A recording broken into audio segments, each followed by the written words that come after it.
اور رحیم نے دو صفتیں بیان کی، توجہ ہو، ایک اس کی صفت ہے غالب اور ایک اس کی صفت ہے رحیم۔ علماء کہتے ہیں کہ اس کا ما قبل سے تعلق ہے، قرآن اس نے اتارا ہے جو غالب ہے، اس لیے کسی مائی کے لال میں جرأت نہیں ہے کہ اس کی زیر زبر بھی بدل سکے، اس لیے کہ اتارنے والا غالب ہے۔ تو جب تک قرآن بولتا رہے گا، محبوب یہ گواہی موجود رہے گی اِنَّكَ لَمِنَ الْمُرْسَلِينَ، سارا زمانہ انکار بھی کرتا رہے، قرآن کی بولی تیری گواہی پیش کرتی رہے گی۔ اور دوسری صفت لگائی رحیم، قرآن اس نے نازل کیا ہے جو رحیم ہے۔ تو علماء فرماتے ہیں اس کی مناسبت کیا ہے؟ کہا کہ اس کے رحیم ہونے کی یہ تھوڑی دلیل ہے کہ رب ہو کے بندوں سے بات کر رہا ہے، اس نے قرآن اتارا ہے اور رب ہو کے بندوں سے ہم کلام ہو رہا ہے اپنے محبوب کی وساطت سے، تو یہ اس کے رحیم ہونے کی دلیل ہے۔ تو یہ اس نے نازل کیا جو غالب بھی ہے، جو رحیم بھی ہے۔ لِتُنذِرَ قَوْمًا مَّا أُنذِرَ آبَاؤُهُمْ فَهُمْ غَافِلُونَ، تاکہ تم اس قوم کو ڈر سناؤ جس کے باپ دادا نہ ڈرائے گئے تھے، تو وہ بے خبر ہیں، وہ غفلت میں ہیں۔ حضرت امام فخر الدین رازی فرماتے ہیں یا ما نافیہ ہے یا پھر یہ ما مصدریہ ہے۔ جن لوگوں نے اس کا ترجمہ کیا ہے عمومی طور پہ مفسرین ادھر ہی گئے ہیں کہ یہ ما نافیہ ہے، تو مفہوم ہوا کہ محبوب آپ اس قوم کو ڈرائیں، مدتیں ہوئی ان کے آباء و اجداد کو بھی کسی نے ڈر نہیں سنایا تھا، تو وہ غفلت میں پڑ گئے ہیں۔ حضرت عیسیٰ علیہ السلام کے اٹھائے جانے اور حضور کے پیدا ہونے کے درمیان 571 سال کا فاصلہ ہے، پھر 40 سال کے بعد حضور نے اعلان نبوت کیا، تو 611 سال ہو گئے تھے کہ قوموں نے وحی کا اجالا نہیں دیکھا تھا، اور اتنی دیر اندھیرے میں رہنے کے بعد اب روشنی ان کو عجیب لگتی تھی۔ طویل مدت اندھیرے میں بیٹھے رہے تو اچانک بجلی آ جائے تو پھر ایک دفعہ آنکھوں پر بوجھ ہوتا ہے، تو جو اتنا عرصہ کفر کے ظلمت قدے میں رہے اور اندھیروں سے نبھا کرنا ان کا مزاج بن گیا اور وہ ان کی فطرت بن گئی، جب وحی کا اجالا چمکا تو وہ انکار تو کریں گے، چونکہ وہ ان کی طبع کے اندر رچ بس گیا ہے اندھیرا۔ تو اب جس طرح چمگادڑ اندھیرے میں رہتی ہے تو سورج چڑھے تو وہ چھپ جاتی ہے، سورج کو دیکھ نہیں پاتی، آنکھیں بند کر لیتی ہے، تو اسی طرح جو لوگ اتنا طویل عرصہ اندھیرے میں رہے تھے، تو اب حضور کی نبوت کا سورج چمکا تو انہوں نے انکار تو کرنا ہی تھا، انہوں نے تو چھپنا ہی تھا، مخالفت تو کرنی تھی، اس لیے کہ اندھیرے کے خوگر بن گئے ہوئے تھے۔ فَهُمْ غَافِلُونَ، تو وہ غافل ہو چکے تھے، ان کی فطرت میں، ان کی طبع میں اور ان کے دل میں راسخ ہو چکے تھے اندھیرے۔ اب ان کو اچنبھا لگتا تھا، روشنی عجیب لگتی تھی ان کو۔ ایک تو ہے اگر یہ ما نافیہ مانے، اور اگر اس ما کو مصدریہ مانے تو پھر اس کا مفہوم یہ ہوگا کہ محبوب آپ ان کو اسی طریقے اور اسی انداز سے ڈر سنائیں جس انداز سے ان کے آباء و اجداد کو ڈر سنایا گیا تھا۔ آپ کوئی نیا طریقہ نہیں لے کے آئے، جو پیغمبروں کا طریقہ پہلے تھا، تنذیر کا، تبشیر کا، آپ اسی طریقے پہ آئے ہیں، اور جس طرح وہ لوگوں کو اور قوموں کو ڈر سناتے رہے ہیں، آپ بھی اسی طریقے پہ ان کو تنذیر کریں، ان کو ڈر سنائیں، ان کو تبشیر کریں، ان کو پیغام حق دیں۔ یعنی آپ کا وہی طریقہ ہوگا جو آپ سے قبل پیغمبروں کا طریقہ رہا ہے، اور جس طرح ان کے آباء و اجداد کو ڈرایا گیا، پیغمبروں نے ان کے بڑوں کو ڈرایا، ان کو بھی آپ اسی طریقے سے ڈرانے کے لیے آئے ہیں۔ اور دوسرا مفہوم جو ما نافیہ کے ساتھ ہے کہ آپ اس قوم کو ڈرانے آئے ہیں، ان کو ڈر سنانے آئے ہیں، ان کو تنذیر کرنے آئے ہیں۔ مدتیں ہو گئیں کہ ان کے آباء و اجداد کو بھی کسی نے ڈر نہیں سنایا تھا، اب غفلتوں کے خوگر ہو گئے ہیں، اب عادی ہو گئے ہیں اندھیروں میں رہنے کے، تو تیری بات ان کو عجیب لگے گی تو مخالفت بھی کریں گے، تانے بھی دیں گے، پتھر بھی اٹھائیں گے، اور گڑھے بھی کھودیں گے، کانٹے بھی بچھائیں گے، طائف کا بازار بھی سجے گا، مکے کی گلیوں میں دکھ بھی آئیں گے، احد اور بدر کی جنگیں بھی ہوں گی۔ اس سخت حالات سے محبوب آپ کو گزرنا ہوگا، اس لیے کہ آپ کا پالا اس قوم سے پڑنے لگا ہے جن کے آباء و اجداد نے بھی مدتیں ہوئی روشنی نہیں دیکھی تھی، تو ان کے پاس جب آپ روشنی کا پیغام لے کے جائیں گے تو ان کو یہ بات عجیب لگے گی، اس لیے آپ ان کو تنذیر کرنے جا رہے ہیں۔ لَقَدْ حَقَّ الْقَوْلُ عَلَىٰ أَكْثَرِهِمْ فَهُمْ لَا يُؤْمِنُونَ، بے شک ان میں اکثر پر بات ثابت ہو چکی ہے کہ وہ ایمان نہیں لائیں گے۔ ابو جہل، ابو لہب، عتبہ عتیبہ اور کئی لوگ ہیں، یہ اتنے راسخ ہو چکے ہیں کفر میں، اور ان کے اندر اتنا زنگ چڑھ گیا ہوا ہے کہ محبوب یہ ایمان نہیں لائیں گے۔ آپ گھبرائیں نہیں، اپنے عمل تبلیغ کو جاری رکھیں۔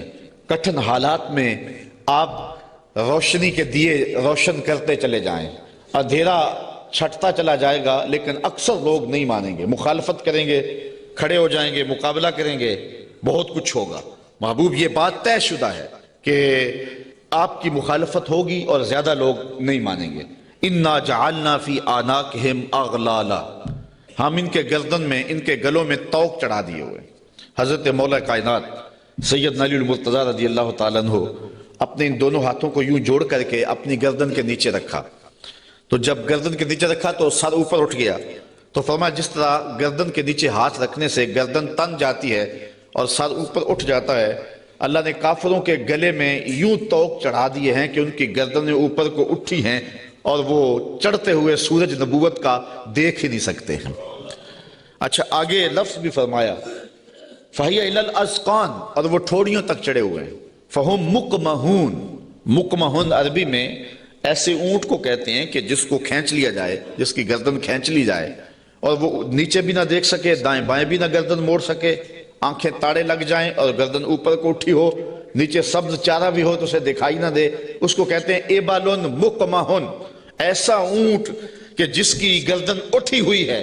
اللہ کہتا ہے فہم مقمحون، یہ بھی مقمحون ہیں، ان کی گردنیں بھی اوپر کو اٹھ گئی ہیں، اس لیے محبوب نے کچھ سجائی نہیں دے رہا۔ مزید یہ وَجَعَلْنَا مِن بَيْنِ أَيْدِيهِمْ صَدًّا وَمِن خَلْفِهِمْ صَدًّا، ہم ان کے آگے بھی دیوار کر دی ہے، ان کے پیچھے بھی دیوار کر دی، دو دیواریں چن دی آگے پیچھے۔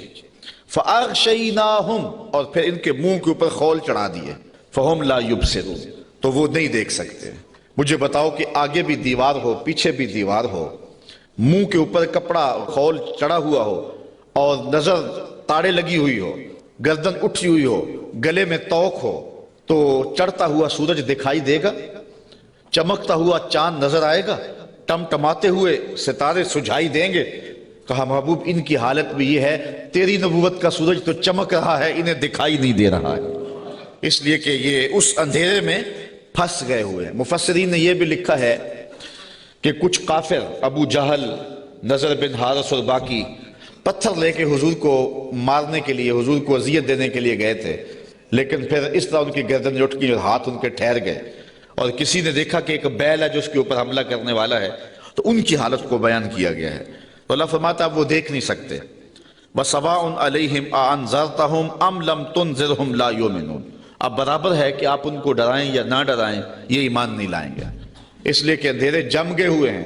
اب یہاں ایک سوال پیدا ہوتا ہے، اور وہ یہ کہ جب اللہ نے ان کو ایسا کر دیا ہوا ہے تو اب اگر ایمان نہیں لاتے ہیں تو پھر ان کا کیا قصور؟ چونکہ اتنا طویل عرصہ نبی نہیں آئے، پیغمبر نہیں آئے، اندھیروں میں یہ خوگر ہو گئے، تو کہا نہیں ایسی بات نہیں ہے۔ بات یہ ہے کہ پیغمبر جب آئے تو انہوں نے تکذیب کر کے، پیغمبر کی توہین کر کے، نبی رحمت کی تدحیق کر کے، حضور کا انکار کر کے، اذیتیں دے کے اپنے لیے ایسا ماحول پیدا کر دیا کہ اللہ نے پھر ان کے دلوں پہ زنگ چڑھا دیے۔ اب یہ کچھ دیکھ نہیں سکتے، تو یہ نہیں تھا کہ ان کو روشنی دی نہیں گئی تھی، ان کو اجالا فطرتاً بھی دیا گیا تھا، انہوں نے اسے بھی مسخ کر لیا، اور ان کو روشنی پیغمبر رحمت کے ذریعے سے بھی آئی تھی، انہوں نے اس کا بھی انکار کر دیا۔ اب اس حالت میں پہنچ گئے پیغمبر کی توہین کی وجہ سے کہ رب کی غیرت بھی جوش میں آئی، رب نے دیواریں چن دی، اب کچھ دکھائی دے نہیں رہا۔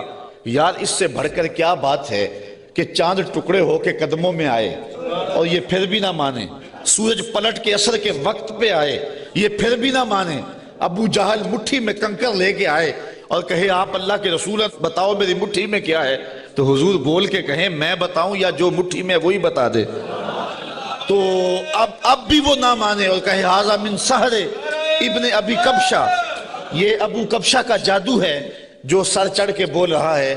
تو یہ ان کے آگے پیچھے دیواریں نہیں ہیں تو اور کیا ہے، ورنہ اتنے واضح دلائل دیکھنے کے باوجود بھی ان کو نظر نہیں آ رہا، یا رشتہ دار بھی ہیں لیکن نظر نہیں آ رہا، پاس بیٹھتے بھی ہیں نظر نہیں آ رہا، اور بلال حبشے سے دیکھ رہا ہے، سلمان کو فارس سے دکھائی دے رہا ہے، اور صہیب کو روم سے نظر آ رہا ہے، کول ہندیاں بھی کہیں اپنا نہ جانے، دل والے آکھیا دلدار آگے۔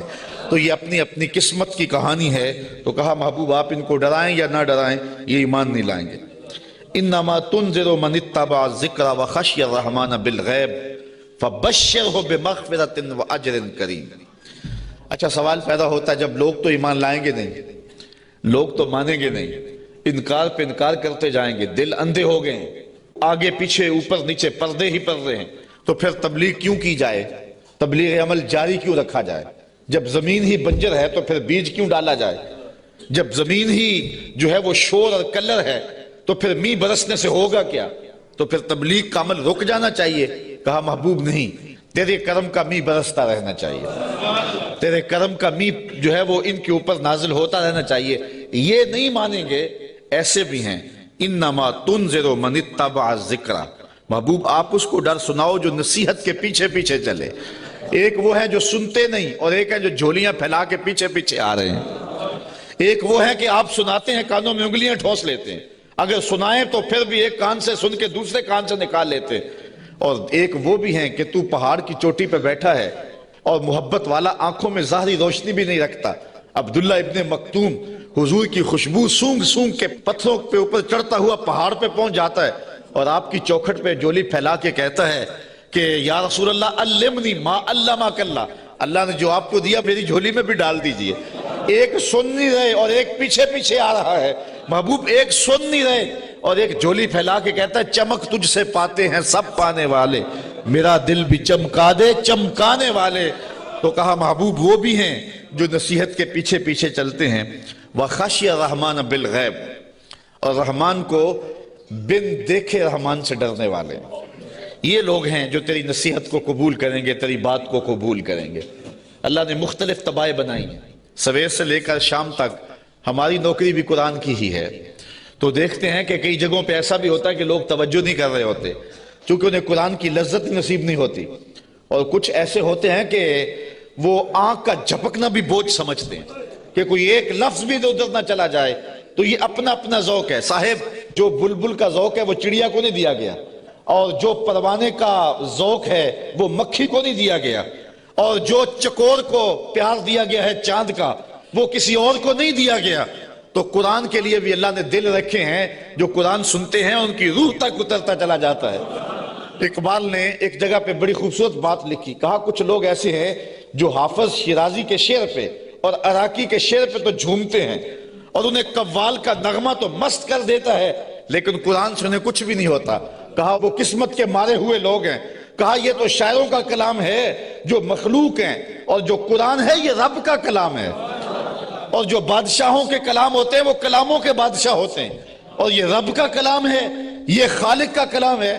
تو جو لذت، جو چاشنی، جو کیفیت قرآن میں ہے وہ نہ کسی شعر میں ہو سکتی ہے، نہ کسی سخن میں ہو سکتی ہے، نہ کسی نظم میں، نہ کسی نثر میں، لیکن کیفیت اپنی اپنی ہوتی ہے۔ کسی کو قوالی تو مزہ دے دیتی ہے، لیکن قرآن اسے لطف نہیں دیتا ہے، اس کو اپنے اندر کو دیکھنا چاہیے اور کتاب رحمت سے دل جوڑنا چاہیے۔ اس کا ایک ایک لفظ نور دے رہا ہے۔ کہا محبوب جو رحمان سے بن دیکھے ڈرتے ہیں وہی اس قرآن کے نور کو لینے والے ہیں۔ اچھا فَبَشِّرْهُ بِمَغْفِرَةٍ، انہیں مغفرت کی بشارت دے دیجئے، انہیں مغفرت کی بشارت دے دیجئے۔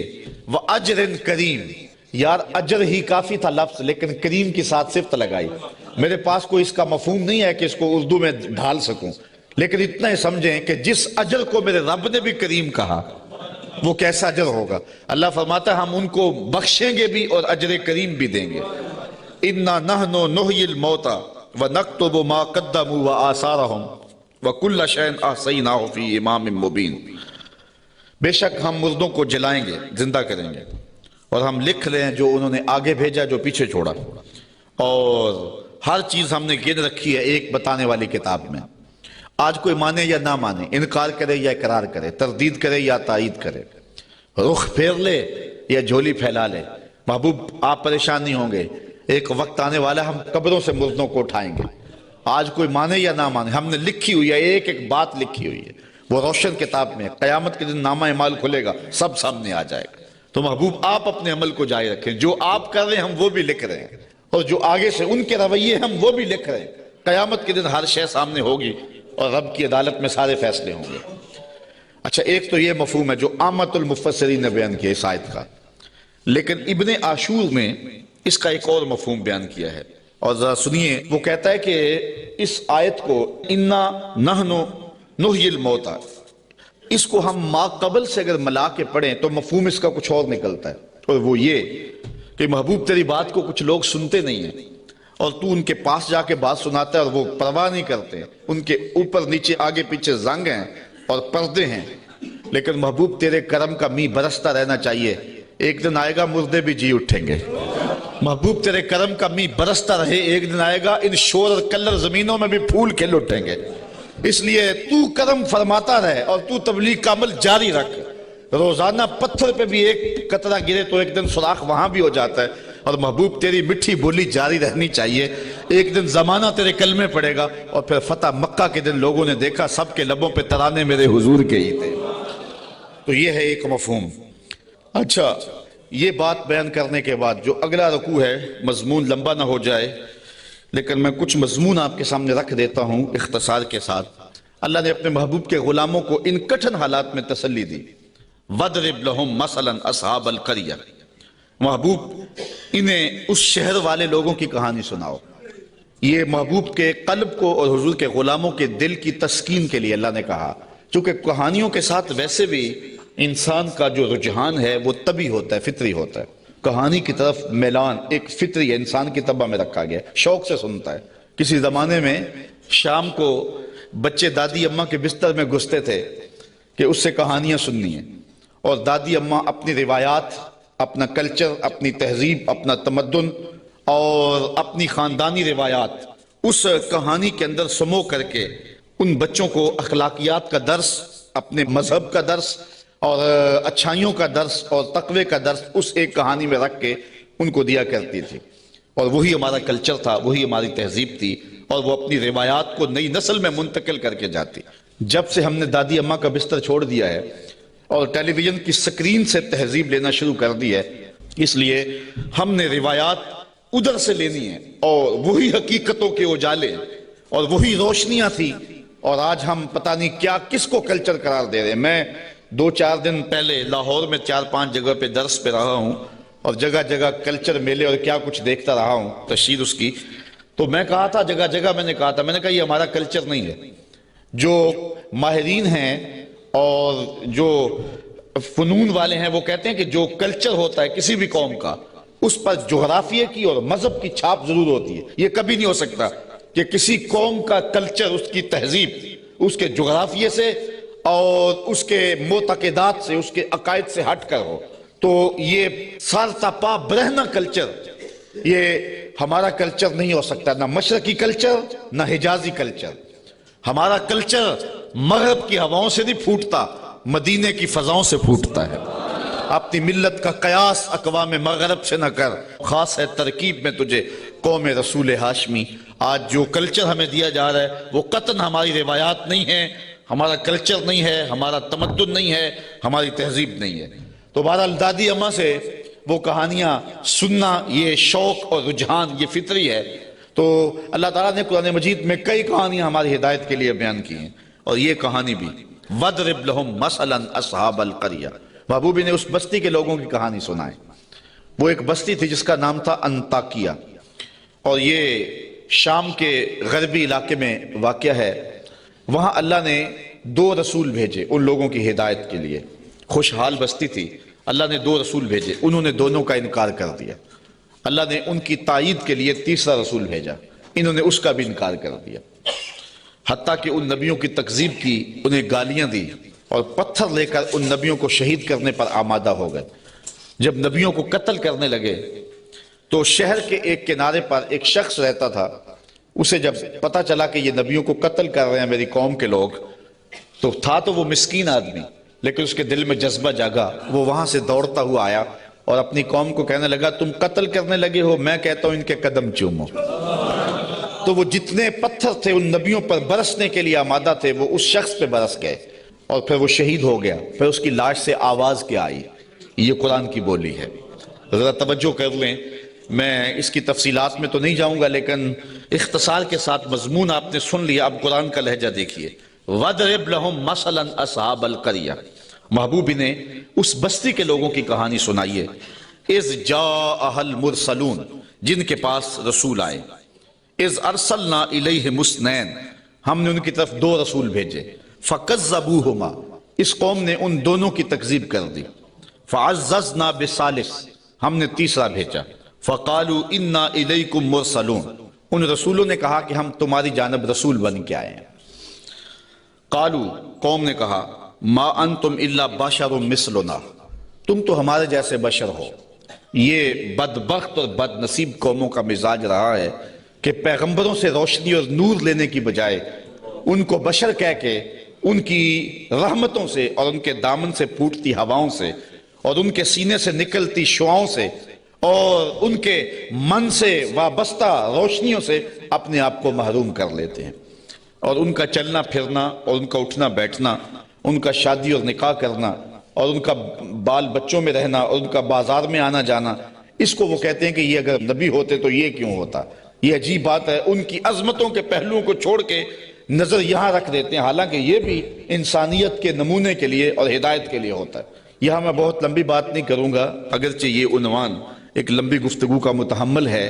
ایک بات کروں گا کہ اصل بدبختی ہے لوگوں کی، ہمارے بزرگ فرمایا کرتے تھے، تم نے حلیمہ کی بکریوں کے پیچھے پیچھے دیکھا، سدرہ پر جبریل کے آگے آگے نہیں دیکھا۔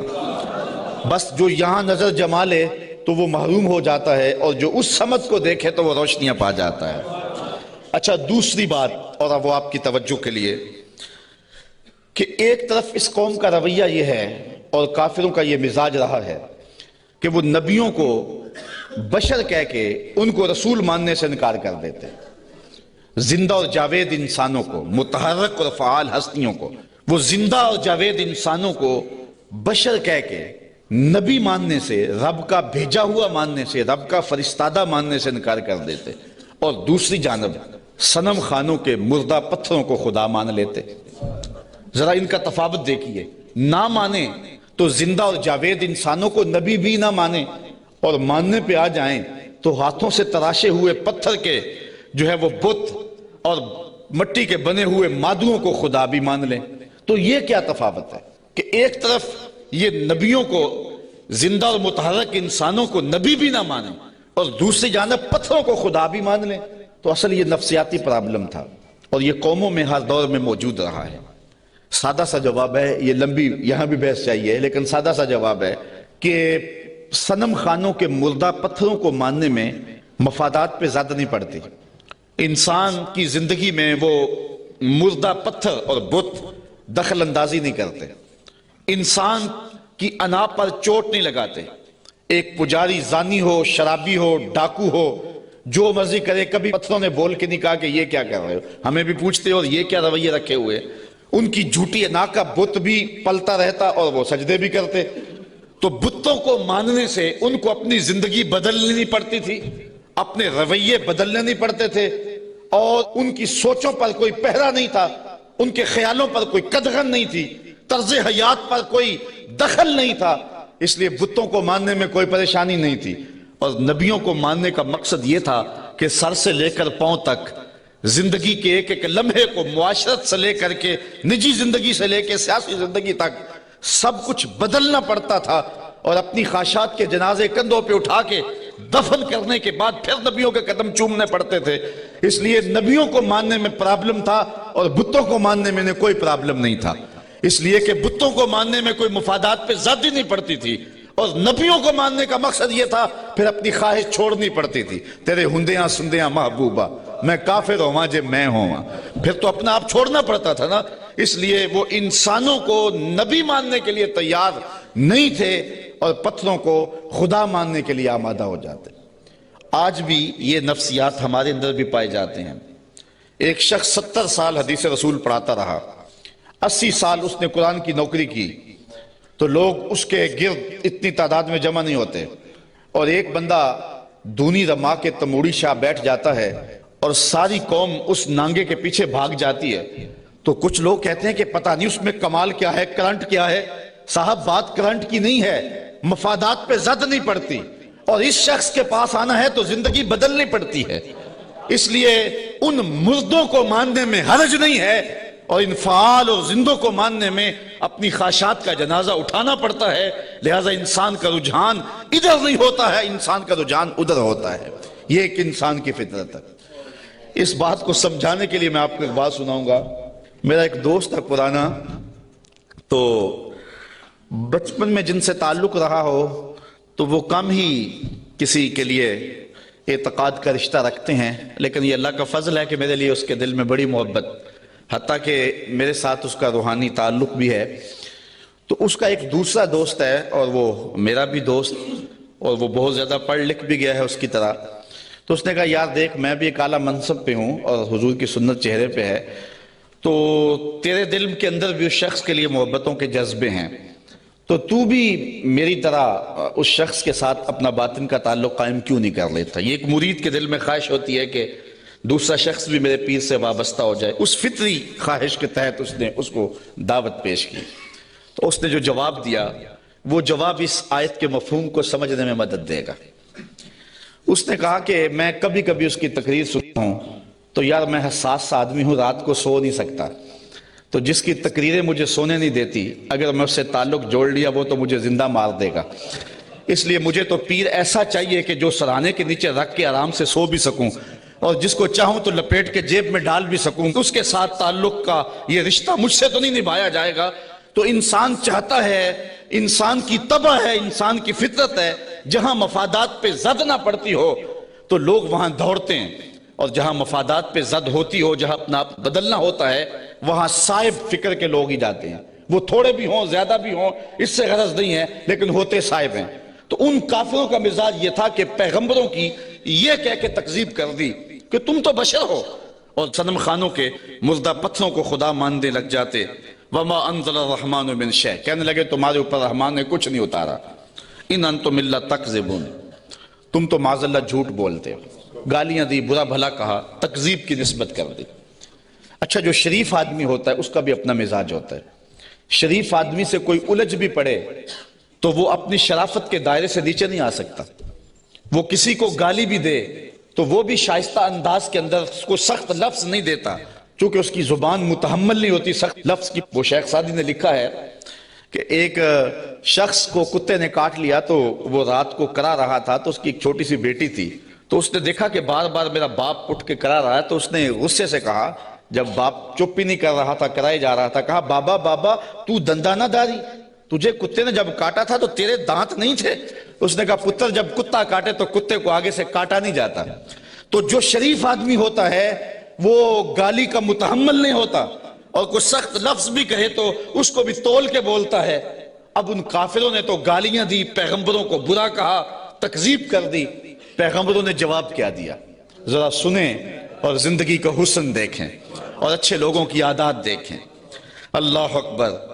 تو ان پیغمبروں نے کہا قالوا ربنا یعلم انا الیکم لمرسلون، ہمارا رب جانتا ہم رسول ہیں۔ ایک تو بات یہ، اور دوسری بات تم مانو نہ مانو تمہاری ضرورت بھی نہیں ہے، جب ہمارا رب جانتا ہے کہ ہم رسول ہیں۔ یہاں بات سمجھانے کے لیے مجھے پھر ایک مثال دینا پڑے گی۔ اچ شریف سے بزرگ تشریف لائے راول پنڈی، تو علاقہ بھر کے جو سادات تھے وہ اپنے اپنے شجرے لے کر کے تصدیق کے لیے ان کے پاس پہنچے، چونکہ یہ جد امجد ہیں سادات کے۔ تو پیر میر علی شاہ صاحب نہیں گئے، تو کسی نے پیر صاحب سے کہا کہ حضرت سارا زمانہ آیا ہے اور اپنے شجروں کی تصدیق کروائی ہے، آپ نہیں گئے؟ تو پیر میر علی شاہ رحمۃ اللہ تعالیٰ علیہ فرمانے لگے کہ میں وادی ہمراہ میں تھا، میری عصر کی سنتیں قضا ہو گئیں، سویا تو حضور خواب میں ملے، اور آقا کریم نے فرمایا سید ہو کہ عصر کی سنتیں چھوڑتے ہو؟ تو کہا میرے لیے یہ سند ہی کافی ہے کہ حضور نے کہہ دیا سید ہو کہ عصر کی سنتیں چھوڑتے ہو، جب حضور نے سید کہہ دیا اب مجھے کسی اور کی تصدیق کی لوڑ ہی نہیں ہے۔ تو کہا تم مانو نہ مانو ہمارا رب کہتا ہے کہ ہم رسول ہیں، یہی سند کافی ہے کہ ہمارا رب کہہ رہا ہے کہ ہمیں رسول ہے۔ اچھا، اگر آپ کی توجہ ہو تو اس سے ایک اور بات میں آپ کے سامنے رکھنا چاہوں گا۔ جو سچا آدمی ہوتا ہے اس کی طبع کے اندر ایک اطمینان ہوتا ہے، اور جو جھوٹا آدمی ہوتا ہے اس کو کبھی بھی سکون نہیں ملتا، وہ سیاست کے روپ میں ہو، وہ مشائخ کے روپ میں ہو، وہ عالم کے روپ میں ہو، وہ کسی اور بھی روپ میں ہو۔ اس نے ایک جماعت رکھی ہوتی ہے اپنی تعریف و توصیف کروانے والی، بھانڈ قسم کے لوگ اس کے ساتھ ہوتے ہیں جو زمین سے آسمان تک اس کو اٹھا کے لے جاتے۔ چونکہ بڑا تعلق مذہبی طبقے سے ہے، ہم دیکھتے ہیں کہ بعض لوگوں کو انہوں نے اپنے ساتھ بھانڈ قسم کے مولوی رکھے ہوئے ہوتے ہیں جو انہیں قطب زماں تو غوث زماں پتہ نہیں کیا کیا کہہ رہے ہوتے ہیں، لیکن ہم ان لوگوں کے چہروں پہ دیکھتے ہیں ان کے اندر چور بول رہا ہوتا ہے۔ اور اسی طرح جس طرح جھوٹا آدمی اس کا سارا زمانہ بھی تعریف کرے تو اسے تو پتا ہوتا ہے، تو وہ اندر جو ضمیر ہے اس کا ملامت کرتا ہے، اور اس کی پیشانی پہ کچھ لکھا ہوتا ہے جو بصیرت والے لوگ پڑھتے ہیں۔ اسی طرح جو سچا آدمی ہوتا ہے سارا زمانہ مخالفت بھی کرے اور زمانہ گالیاں بھی دے، سچ اس کی پیشانی پہ بول رہا ہوتا ہے، اسے کوئی ضرورت نہیں ہوتی کہ کوئی مجھے کہے کہ تو اچھا ہے، سارا زمانہ مخالف بھی ہو جائے اسے یہ پرواہ نہیں ہوتی۔ انہوں نے کہا تم مانو یا نہ مانو، ربنا یعلم، ہمارا رب جانتا ہے کہ ہم اس کے رسول ہیں، تمہارے سے ڈگری لینے کی ہمیں ضرورت بھی نہیں ہے، ہمارا رب جانتا ہے کہ ہم رسول ہیں۔ وما علینا الا البلاغ المبین، انہوں نے کہا ہمارا اتنا کام تھا وہ ہم نے کر دیا، ہمارا کام تھا تبلیغ کرنا، اور وہ کھلی تبلیغ ہم نے کر دی۔ یہ آپ ہر خطیب سے سنتے، جب تقریر ختم ہوتی ہے تو آخر میں کہا جاتا ہے وما علینا الا البلاغ المبین۔ تو یہاں میں ایک جملہ کہنا چاہوں گا، اگر کوئی شخص قرآن و حدیث بیان کرنے کے بعد کہے وما علینا الا البلاغ المبین، پھر تو بات جچتی ہے، اور اگر کوئی 1 گھنٹہ لطیفے سنانے کے بعد اور جغت بازی کرنے کے بعد لوگوں کی پگڑیاں اچھالنے کے بعد پھر کہے وما علینا الا البلاغ المبین، تو بھلا بات جچے گی؟ بات تو تبھی جچے گی جب ان پیغمبروں کے مشن کو ادا کرے اور پھر کہے وما علینا الا البلاغ المبین۔ انہوں نے کہا ہمارا کام اتنا تھا کہ ہم نے تمہارے تک تبلیغ کر دی، اب تمہاری مرضی مانو یا نہ مانو۔ قالوا انا تطیرنا بکم لئن لم تنتہوا لنرجمنکم وليمسنکم منا عذاب علیم۔ کہنے لگے معاذ اللہ ہم تمہیں منحوس سمجھتے ہیں، نحوست کی نسبت ان نبیوں کی طرف کر دی۔ اور مفسرین نے لکھا ہے کہ بارش بھی زیادہ ہو جاتی تو کہتے ہیں ان کی وجہ سے، کبھی دھوپ کڑاکے کی لگ جاتی تو کہتے ہیں ان کی وجہ سے، کبھی کوئی چلتے چلتے کوئی گر جاتا تو کہتے ہیں ان کی وجہ سے، یعنی جو بھی انہیں کوئی تکلیف پہنچتی تو وہ الزام دیتے پیغمبروں پہ کہ یہ آئے ہیں 3 لوگ ہماری بستی میں، اس وجہ سے ہمیں یہ تکلیفیں آ رہی ہیں۔ انہوں نے کہا لئن لم تنتہوا، اگر تم نہ رکے باز نہ آئے، اس قوم نے ان 3 پیغمبروں کو الٹیمیٹم دیا، اگر تم نہ رکے تبلیغ کا عمل نہ چھوڑا لنرجمنکم، ہم تمہارے اوپر پتھر برسائیں گے، ولیمسنکم منا عذاب علیم، اور بے شک ہمارے ہاتھوں تم بہت دکھ میں مبتلا ہو جاؤ گے، تمہیں بڑی سزا دیں گے، تکلیف دیں گے۔ انہوں نے جواب میں کیا کہا قالوا طائرکم معکم، کہا تمہاری نحوست تمہارے ساتھ، تمہاری نحوست تمہارے ساتھ ہی ہے۔ اَإِن ذُكِّرْتُمْ، تم یہ سب کچھ اس لیے کر رہے ہو کہ ہم تمہیں نصیحت کر رہے ہیں، ہم تمہیں ڈرا رہے ہیں، تمہیں ہم تذکیر کر رہے ہیں، اور جس کے اندر چور ہو تذکیر اس کو دکھن دیتی ہے اور اس کو تکلیف ہوتی ہے۔ بل انتم قوم مسرفون، تم حد سے تجاوز کرنے والے لوگ ہو۔ اچھا جب انہوں نے یہ کہا تو قوم نے پتھر پکڑ لیے، کسی نے چھری پکڑی ہے، کسی نے تلوار پکڑی ہے، کسی نے ٹوکا پکڑا ہے، کسی نے کلہاڑا پکڑا ہے، کسی نے پتھر پکڑے ہیں، کسی نے ڈنڈا پکڑا ہے، جو کسی کے ہاتھ میں آیا میدان میں لے آئے 3 پیغمبروں کو اور ان کو قتل کرنے کے لیے قوم امڑ آئی۔ اب جب ان پیغمبروں کو شہید کرنے کے لیے لوگ آمادہ ہوئے تو پھر شہر کے کنارے وہ شخص آیا، میں بالکل چھوٹا تھا، 12 یا 13 سال کی عمر ہوگی، میرے والد گرامی رحمت اللہ تعالیٰ علیہ فجر کی نماز میں سورہ یاسین پڑھا کرتے تھے، اور جب اس آیت پہ آتے تو حالت ان کی بھی ہوتی کہ بلک بلک کے رو پڑیں گے، اور مجھے بھی نہیں پتا کہ دل میں کیا اترتا تھا، اس وقت تو پتا نہیں تھا، چھوٹے تھے، لیکن بعد میں جب مفہوم سمجھ میں آیا تو پھر پتا چلا کہ اس آیت میں کیا ہے۔ اس کا ترجمہ تو میں آپ کے سامنے رکھوں گا ہی، لیکن آپ لفظوں پہ بھی غور کرنا، لفظوں کی کشش کیا ہے۔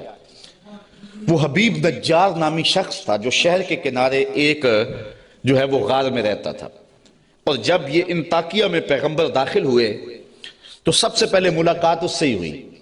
اس کو 70 سال ہو گئے تھے، ایک بیماری میں مبتلا تھا اور روزانہ بتوں کے آگے ہاتھ جوڑ کے معافی مانگتا تھا اور اپنی شفا کا عرض کرتا تھا۔ تو پیغمبروں نے جب توحید کی دعوت دی، بتوں کو چھوڑنے کا کہا، تو اس نے کہا کہ تمہارا رب کیا کر سکتا ہے؟ کہا کہ جن بتوں سے 70 سال ہو گئے تو معافی مانگتا ہے اور شفا مانگتا ہے، انہوں نے نہیں دی، ہمارا رب تجھے ایک لمحے میں شفا دینے پہ قادر ہے۔ اس نے کہا کیسے؟ ان پیغمبروں نے ہاتھ اٹھائے۔ اچھا یار پیغمبر تو ایک ہی ہاتھ اٹھا لے اور پھر 3 پیغمبروں نے ہاتھ اٹھائے ہوں گے تو پھر کیفیت تو کچھ اور ہی ہوئی ہوگی۔ اچھا اس کی بیماری ختم ہو گئی، فوراً ٹھیک ہوا، اپنے گھر میں رہ کے ذکر فکر میں لگا رہتا تھا۔ یہ پیغمبر تبلیغ کرتے رہے، جب قوم نے ان پیغمبروں کو شہید کرنے کا ارادہ کر لیا، وہ دور شہر کے کنارے پہ رہتا تھا اور اس کا گھر کوئی اونچائی پہ تھا، اور کسی غار میں رہتا تھا، اس نے دیکھا کہ میدان میں لوگ جمع ہیں اور نبیوں کو شہید کرنے پہ آمادہ ہیں، پھر وہ وہاں سے آیا۔ اب قرآن کے لفظ یہاں دیکھیے، یہی حبیب نجار صاحب یاسین ہے۔ ذرا غور تو کرو، قرآن کی نوکری کرنے والوں، دعوت دین دینے والوں، اپنے آپ کو بہت بڑا سمجھو اس اعتبار سے کہ تمہیں یہ سعادت مندی نصیب ہوئی ہے۔ اللہ نے کس اہتمام سے شخص کا ذکر کیا، پھر کیا ہوا؟ وَجَاءَ مِنْ أَقْصَى الْمَدِينَةِ رَجُلٌ يَسْعَى، شہر کے پرلے کنارے سے ایک مرد دوڑتا ہوا آیا۔ یار وہ کیسا مرد تھا جس کو رب نے بھی مرد کہہ کے پکارا، وہ جس کو رب نے بھی مرد کہہ کے پکارا، کیونکہ سارا ماحول مخالفت میں ہے اور وہ واقعی مرد تھا، اکیلا آ گیا۔ وَجَاءَ مِنْ أَقْصَى الْمَدِينَةِ رَجُلٌ يَسْعَى، شہر کے پرلے کنارے سے ایک مرد دوڑتا ہوا آیا۔ قال یا قوم اتبعوا المرسلین، کہا میری قوم رسولوں کی اتباع کرو، ان کی مخالفت نہ کرو، ان کو پتھر مارنے لگے ہو، میں کہتا ہوں ان کے قدم چومو۔ اتبعوا من لا يسألكم اجرا وهم مهتدون، ایسوں کی پیروی کرو جو تم سے کچھ مانگتے بھی نہیں اور ہیں بھی سیدھی راہ پہ۔ تو مفسرین فرماتے ہیں پیروی اس کی کرنی چاہیے جس میں دو کوالٹیاں ہوں، ایک لالچ مزاج نہ ہو اور دوسرا سیدھی راہ کا مسافر۔ ایک بندہ سیدھی راہ پہ ہے لیکن اپنے حرف بھی بیچتا ہے اور لفظ بھی بیچتا ہے، قرآن کی آیتیں بھی بیچتا ہے اور حدیث رسول کے ایک ایک کلمے کو بیچتا ہے، تو اس سے آپ ہدایت نہیں لے سکتے۔ گو ہدایت پہ ہے، وہ بات سچی کر رہا ہے، قرآن کی کر رہا ہے، حدیث کی کر رہا ہے، لیکن وہ لالچی مزاج کبھی بھی تمہیں کسی موقع پہ بھی بیچ دے گا، تمہاری راستہ خراب کر دے گا۔ اس شخص کے پیچھے نہ چلو جو طبعاً لالچی ہے اور وہ تمہیں خراب کرے گا۔ اور دوسرا وہ کہ ہدایت یافتہ بھی ہو۔ اگر کوئی بندہ ہدایت یافتہ نہیں ہے لیکن بے غرض تبلیغ کرتا ہے تو آپ کہتے ہیں یار یہ تو مانگتے کچھ نہیں ہے۔ اچھا تم سے تو کچھ نہیں مانگتا، امریکہ سے تو ڈالر لیے ہوئے ہیں، اس لیے اس کے بھی پیچھے نہ چلو جو ہدایت پہ نہ ہو۔ دو شرطیں قرآن نے بیان کی ہے، ایک ہدایت پہ ہو اور دوسرا تم سے طلب کچھ نہ کرتا ہو۔ مجھے معاف کرنا، میں پہلے بڑا ماتوب ہوں لیکن آج جو قیامت توڑی جا رہی ہے، چاہے نعت خانوں کے روپ میں ہو یا علماء کے روپ میں ہو، یہ جو پہلے ایڈوانس لیے جاتے ہیں اور بعد میں نذرانے وصول کیے جاتے ہیں اور یہ کیا کیا ریٹ مقرر ہوئے ہیں، یہ کس دین کی کہانی ہے؟ نہ یہ قرآن میں ہے، نہ حدیث میں ہے، نہ رسول کریم کا یہ طریقہ ہے۔ میں قرآن کی کہانی آپ کے سامنے رکھ رہا ہوں، اتبعوا من لا یسألکم اجرا، اس کے پیچھے چلو جو تم سے مانگتا کچھ نہ ہو، وہم مہتدون، اور وہ ہدایت والے بھی ہوں۔ یہ اس حبیب نجار نے اپنی قوم سے کہا۔ تبلیغ کا ایک طریقہ بھی دیکھیے، آج حکمت سے بات کرنے کو لوگ بزدلی کہتے ہیں یہ بزدل ہے، یہ گالیاں نہیں دیتا، یہ کمزور آدمی ہے، اس لیے وہ کسی پہ اٹیک نہیں کرتا، جبکہ تبلیغ کی حکمت کو کبھی بھی ہاتھ سے نہیں جانے دینا چاہیے۔ مجھے بتاؤ کہ سارا مجمع مخالف ہے اور سارا زمانہ دشمن ہے، اور جو اکیلا ہی اپنی غار سے نکل کے آیا وہ بزدل تھا یا دلیر تھا؟ قرآن نے بھی اس کو مرد کہا ہے نا، لیکن اس کا تبلیغ کا سٹائل دیکھیے، اس نے یہ نہیں کہا کیوں نہیں مانتے، اس نے بھی تبلیغ کا سٹائل یہ دیا، کہا میں اس کو کیوں نہ پوجوں جس نے مجھے پیدا کیا ہے۔ دیکھو تبلیغ کا مقصد اگلے کو سوچنے کا موقع بھی دینا ہے۔ اگر اس پہ اٹیک کر دیا جائے، کسی کو پتھر مارنے، پھر اس کو بات نہیں آپ سنا سکتے۔ تو اگر وہ کہتا نا حبیب نجار کہ تم کیوں نہیں مانتے اس کو جس نے تمہیں پیدا کیا ہے، تو وہ ہاتھ میں پتھر تو پہلے پکڑے ہوئے تھے، فوراً برس جاتے، تبلیغ کا موقع ہی نہ ملتا۔ اس نے یہ بات اپنے اوپر کہی اور سوچنے کا موقع ان کو دیا، کہا میں اس کو کیوں نہ پوجوں جس نے مجھے پیدا کیا۔ تو سوچنے کا موقع ہے نا کہ ہم اس کو کیوں نہ پوجے جس نے ہمیں پیدا کیا۔ پھر کہا وَإِلَيْهِ تُرْجَعُونَ، تم نے پلٹ کے بھی اس کے پاس جانا ہے۔ پھر مخاطبہ ہو گیا، آگے دیکھیے، أَأَتَّخِذُ مِن دُونِهِ آلِهَةً، کیا میں اسے معبود بناؤں اللہ کے سوا؟ إِن يُرِدْنِ الرَّحْمَنُ بِضُرٍّ لَا تُغْنِ عَنِّي شَفَاعَتُهُمْ شَيْئًا، اگر رحمان میرا کچھ برا چاہے تو ان کی سفارش میرے کچھ کام نہ آئے۔ وَلَا يُنْقِذُونَ، اور نہ وہ مجھے بچا سکیں۔ إِنِّي إِذًا لَفِي ضَلَالٍ مُبِينٍ، اگر میں ایسا کروں پھر تو کھلی گمراہی میں ہوں۔ سب کچھ اپنے اوپر اس نے کہا، اگر ایسا کروں میں نہ مانوں تو پھر، حالانکہ وہ تو مانتا تھا لیکن اس نے بات اپنے پہ رکھی اور انہیں سوچنے کا موقع فراہم کیا۔ بہرحال حجت پوری کر لی، مبلغ کا کام تبلیغ حکمت سے کر لینا۔ اب کسی کی قسمت ہو مان لے، کسی کی قسمت ہو نہ مانے۔ جب یہ ساری بات اس نے کر لی، پھر اس نے کہا انی آمنت بربکم فاسمعون، میں تمہارے رب پہ ایمان لایا ہوں، سن لو۔ ایمان تو وہ پہلے لا چکا تھا، اب اس نے اپنے ایمان کا اعلان کیا پورے شہر میں، انی آمنت بربکم، میں تمہارے رب پہ ایمان لایا۔ مفسرین نے اس میں بھی بات کی ہے، بے ربی کیوں نہیں کہا؟ گویا یہ ان کے عقیدے پہ قدغن لگائی کہ تم غلط ہو، تم مانو نہ مانو، رب تمہارا بھی رب بھی ہے، اس لیے میں تمہارے رب پہ ایمان لاتا ہوں، فاسمعون، سن لو۔ اچھا، جب اس نے یہ بات کہی نا تو وہ جتنے بھی پتھر نبیوں پہ برسنے پہ آمادہ تھے سارے اس پہ برس گئے۔ مفسرین نے بہت کچھ لکھا ہے، گڑھا کھود کے اس کے اندر ڈال کر کے اوپر سے ملبہ انڈھیل دیا۔ ایک روایت ہے کہ پتھر مار مار کے انہیں شہید کر دیا۔ ایک روایت یہ ہے کہ آرا رکھ کے سر سے پاؤں تک چیر دیا گیا، اور بھی جو بھی ان کے پاس ہو سکا انہوں نے اس کو شہید کر دیا، پتھر مار رہے ہیں اس کے بدن کو۔ اب جب اس کی روح بدن کو چھوڑ رہی ہے، اب قرآن کا سٹائل دیکھیے، انداز دیکھیے، کی لدخل الجنہ، رب نے 8 دروازے کھول کے کہا جس دروازے سے آنا چاہتا ہے آ جا، جنت کے 8 دروازے میرے بندے تیرے لیے کھلے ہوئے۔ کیلا، اسے کہا گیا ادخل الجنہ، جنت میں آ جا۔ خوشبوئیں آ رہی ہیں جنت کی، حوریں جو ہیں وہ پھول لیے کھڑی ہیں، غلمان حاضر ہیں۔ اچھا، یہاں میں ایک بات کہنا چاہتا ہوں یار، وہ کسی نے کہا کہ مزہ تو مرندہ تب آئے کہ جب محبوب کے قدموں میں ہوں۔ کیسی شہادت تھی جس شہادت کے گواہ 3 نبی تھے، کیسا شہید تھا جس کی شہادت کے گواہ 3 پیغمبر تھے، اور پھر تبلیغ کرتے ہوئے شہید ہوا۔ اور پھر کتنا خوش نصیب ہے جس کو رب بھی کہہ رہا ہے جی آیا نو، جس کو رب بھی کہہ رہا ہے خوش آمدید، جنت کے دروازے کھلے ہیں، کی لدخل الجنہ، جنت میں آ جا۔ اچھا، یہ تو اللہ کی طرف سے ناز برداریاں تھی اپنے بندے کو۔ اب جو اس کی کیفیت تھی، حضرت عبداللہ ابن عباس کہتے ہیں کہ جب اس حبیب نجار کو لوگ پتھر مار رہے تھے اور اس کی روح نکل رہی تھی اور وہ ساتھ بولتا کہہ رہا تھا مالک میری قوم کو ہدایت دے دے، انہیں پتہ نہیں ہے اس لیے مجھے مار رہی، انہیں کیا پتا کہ پیغمبروں کی اتباع کتنی بڑی دولت ہے، مالک ان کو ہدایت دے دے۔ اب جب اس کی روح پرواز کر گئی، اللہ نے جنت کے دروازے کھول دیے، تو پھر کیا ہوا؟ اب ان لفظوں پہ قربان ہونے کو جی چاہتا ہے۔ ویسے تو قرآن کا ایک ایک لفظ پہ نثار ہو جائیں، لیکن مبلغین کو، اگر یہاں مبلغین موجود ہیں تو میں مبلغین کو کہتا ہوں کہ جو اپنے سامعین ہیں، جو آپ کی بات سنتے ہیں، ان کی قدر سیکھیں اور ان کی تذلیل نہ کیا کریں۔ آج سامعین کو کوسنے دیتے ہیں اگر وہ بلند آواز سے سبحان اللہ بھی نہ کہیں۔ یار یہ تو حضور کے غلام ہیں، اگر کافر بھی ہوں تو جو مبلغ ہوتا ہے وہ باپ سے زیادہ پیار کرنے والا ہوتا ہے، اس کے دل میں جذبے ہوتے ہیں۔ مجھے کسی نے کہا کہ آپ 8 یا 10 یا 6 سال ہو گئے مختلف جگہوں پہ درس قرآن دیتے ہوئے، تو یار کوئی 3 سال 4 سال مسلسل نعت خواں آئے کسی مجلس میں اور وہ پیسے بھی بے شمار لیتا ہے تو لوگ اس کی تاج پوشی کرتے ہیں کہ اس کی بڑی خدمات ہیں، آپ کی کسی شہر میں تاج پوشی کی گئی ہے۔ میں نے کہا یار اس سے بڑا اعزاز کیا ہے کہ اتنے لوگ کتاب رحمت کو سننے کے لیے آتے ہیں اور ان کے آنکھوں میں جو پیار لکھا ہوا ہوتا ہے اور ان کی پیشانیوں پہ جو محبت لکھی ہوئی ہوتی ہے، ساری زندگی کی تھکن جو ہے وہ ایک مسکراہٹ سے دور ہو جاتی ہے۔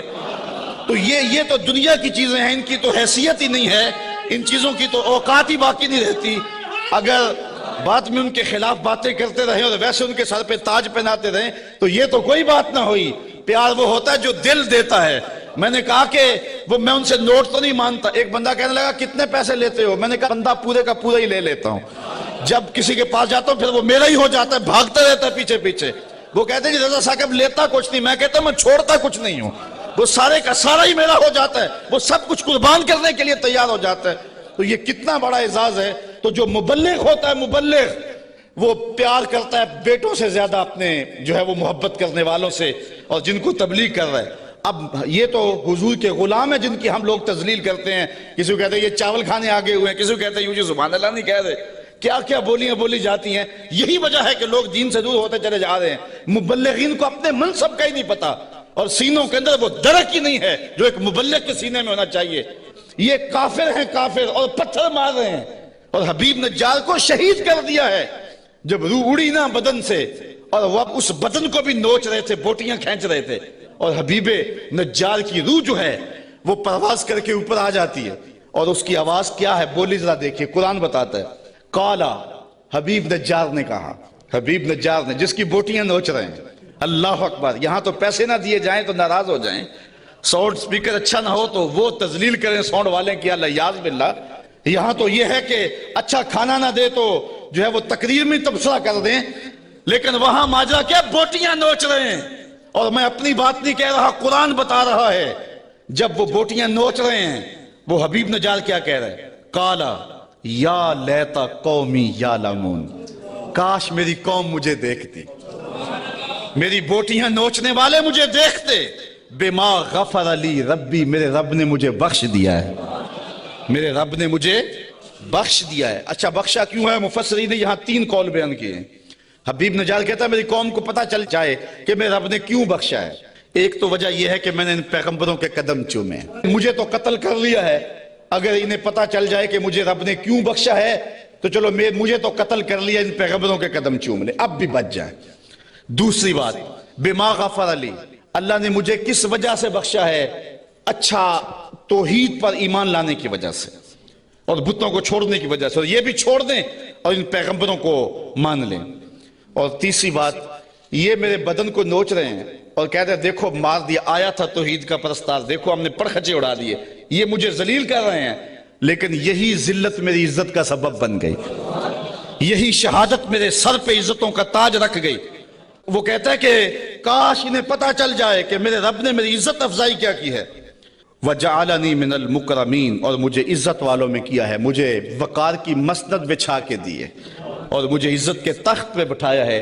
وہ یہ آرزو کر رہا ہے کاش کہ میری قوم کو پتہ چل جاتا.